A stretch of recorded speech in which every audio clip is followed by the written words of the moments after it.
ശരിക്കും പറഞ്ഞാൽ ഈ സാഹിത്യോത്സവത്തിന് പ്രവർത്തനങ്ങളെ കാണുന്ന നേരം വളരെയധികം സന്തോഷം തോന്നുന്നുണ്ട്.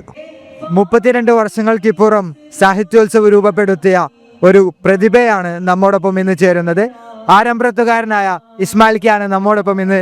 അദ്ദേഹം സാഹിത്യോത്സവിലൂടെ വളർന്നു വന്ന് ഒരു പ്രതിഭയായിട്ടുള്ള ഒരാളാണ്.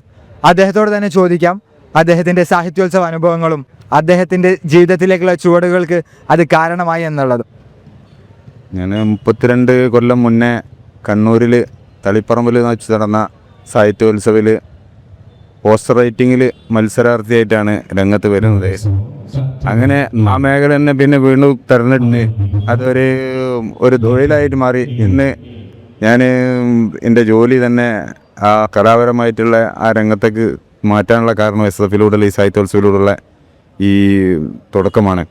പിന്നെ അന്ന് പോയ അനുഭവങ്ങൾ വെച്ചാൽ ഇന്നത്തെ മാതിരി വളരെ സെറ്റപ്പോട് കൂടിയുള്ള ഒരു ഇതൊന്നല്ല. ബസ്സിൽ കോഴിക്കോട് നിന്ന് ലിമിറ്റഡ് സ്റ്റോപ്പ് ബസ് കയറിയിട്ട് പോവുക, അതുപോലെ തന്നെ ഇവിടെ കുറേ പ്രയാസങ്ങൾ ജയിച്ചിട്ട് ആണ് അന്ന് ഈ സാഹിത്യോത്സവം പങ്കെടുത്തിരുന്നത്.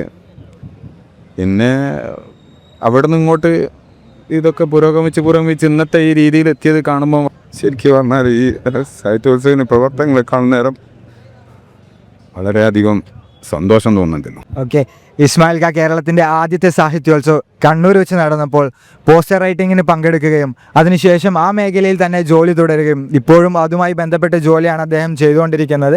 ഇതുപോലെ ഒരുപാട് ജീവിതങ്ങൾ രൂപപ്പെടുത്താൻ സാഹിത്യോത്സവത്തിന് ഇത്രയും കാലം കഴിഞ്ഞിട്ടുണ്ട് എന്നുള്ളത് ഒരു യാഥാർത്ഥ്യമാണ്.